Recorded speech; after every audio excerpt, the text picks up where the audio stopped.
Yay! It worked.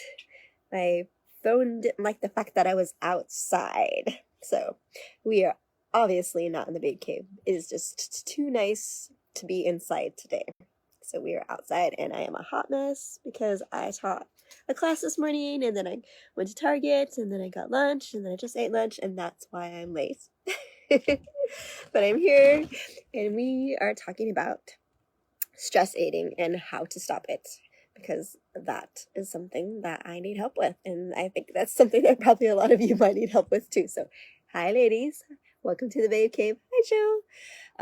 If you don't already know who I am, I'm Farah, the founder of the Babe Cave here, and we are all about helping you rediscover your inner babe and remembering and reminding yourself that you're more than mom. This is the more than sign. So if you guys were wondering why I keep doing this, it's the more than. Well, to me it is. If you turn it around backwards, maybe I should do it this way. It's the more than song. It's the more than sign because you're more than a mom. And then also help you to remember to, where are you going, sweetie? You gotta be careful. Come inside. To help you make momming awesome. So tips and tricks on how to make momming easier, faster, whatever we need to do to help make momming easier for you. My notes are flying everywhere. That's what happens when you do this outside, but that's okay. Okay, so if you've ever paid attention to my videos, I always give you the why and the how. I have a pattern to this. So why? Why do we stress eat? Stress eating is one of the hugest culprits of weight gain in moms. And why? Well, it's kind of obvious. We are always in some sort of stress mode as moms. And why does it happen? Why does stress cause weight gain? So I know I've talked about this before, but if you haven't watched the videos, so stress releases a hormone called cortisol.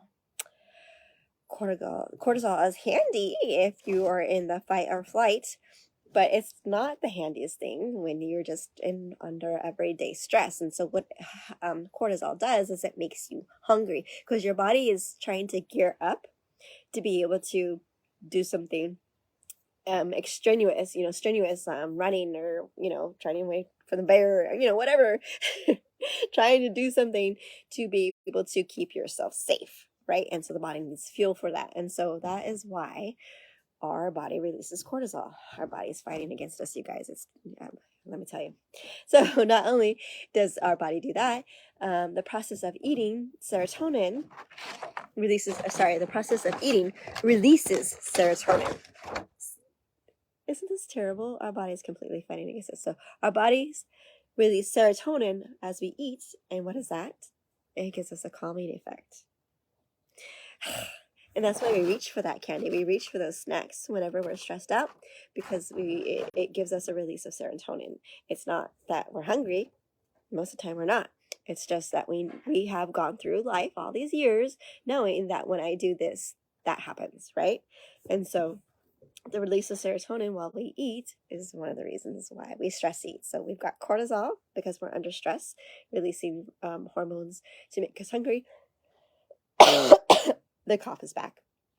Sorry, guys. And we've got serotonin being released that makes us feel good, that makes us want to go for those snacks. So our bodies are literally working against us. It's not your fault that you're stress eating. It's okay. And it's really hard to fight nature. You kind of can't fight nature, but we can try to find some ways to be able to work with nature. How about that? So let's find some ways to be able to work with nature. So coping mechanisms for stress are usually the biggest things for stress eating. So we kind of already talked about that in the beginning of the month. So you can just go back to those videos and watch those about ways to be able to cope with stress and being able to balance life a little bit better. So that way we can not stress eat, right? Obvious. So one of the things that we can do is find alternative coping mechanisms, and that's like identifying other ways to deal with stress, such as taking a walk, practicing yoga, reading a book, talking to a friend. If you need to talk to somebody, my chat box is always open. If I'm awake, I will definitely respond back to you. But alternative mechanisms to be able to get rid of that stress, right? Working out is a huge one because it releases all those beautiful endorphins that makes us feel good too. Just like serotonin, only we don't have to eat to do it. Ha! Pretty cool, huh? Um, let's see, I have 1, 2, 3, 4, 5, 6, 7. 7 today for you again. The next thing is to plan ahead. Make sure you're planning ahead. Sometimes just throughout your day, plan ahead to help yourself avoid the stress.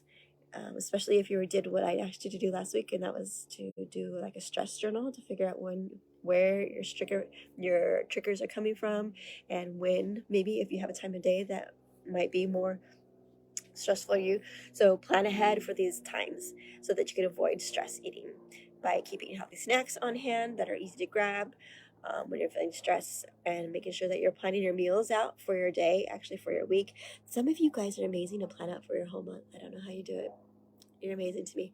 I do it weekly. But planning out your meals each and every day for the whole entire week is what I do. You monthers. Who are my monthers? Let me know. I think Brooke might be one. You guys are amazing. So, plan ahead your meals. Another thing that you can plan ahead or maybe do more of, and this maybe could be another step also, is to eat more protein. When you're eating protein, your protein keeps you full throughout the day.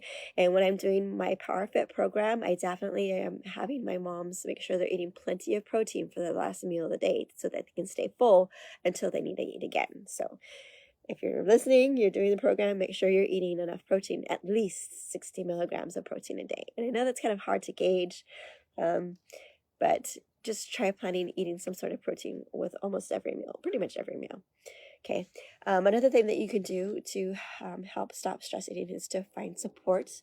And we talked a bit about that last week too. That's what this group is for. I'm here to support you. Here to empower you. And so I do these challenges and I do these videos.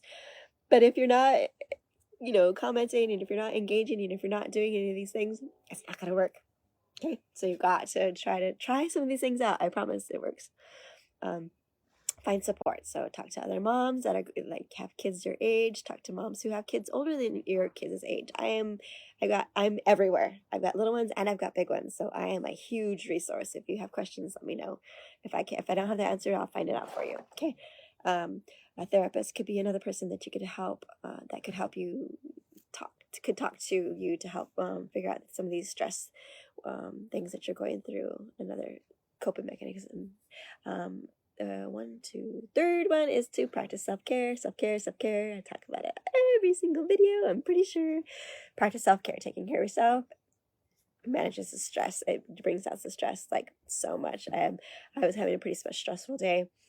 This week has been stressful on my new schedule at LA Fitness, and just a lot going on. And so coming back after teaching a class, I was so glad that I did that I had that time to work out, and that I had that time to have a little bit of a break from the kids. It really helped a lot. So I promise you, self-care is definitely worth it. The next one is to be kind to yourself. And I'm always telling you guys, be kind. Be kind to yourself. Being a mom is not the easiest thing. It's the most rewarding thing, but it's not easy. And it's totally worth it.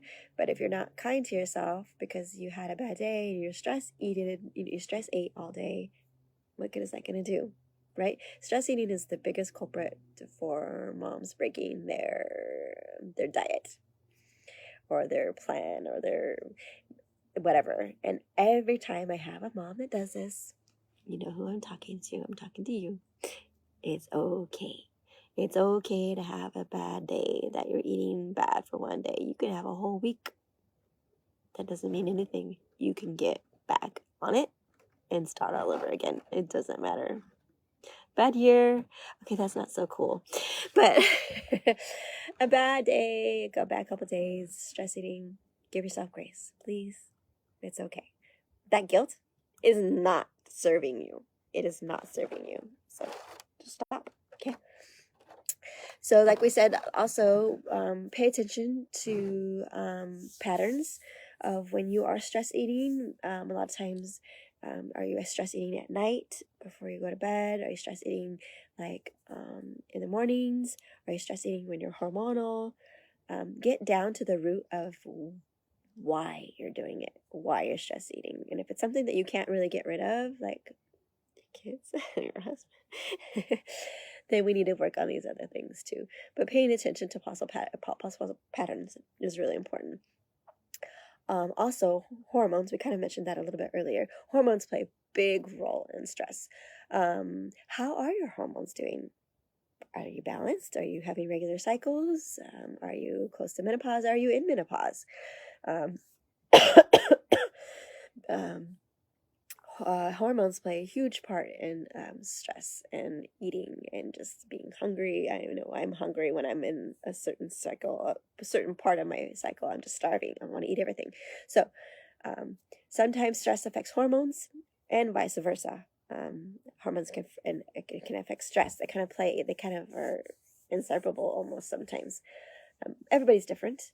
Some people are more connected to their stress and their hormones a little bit more than others.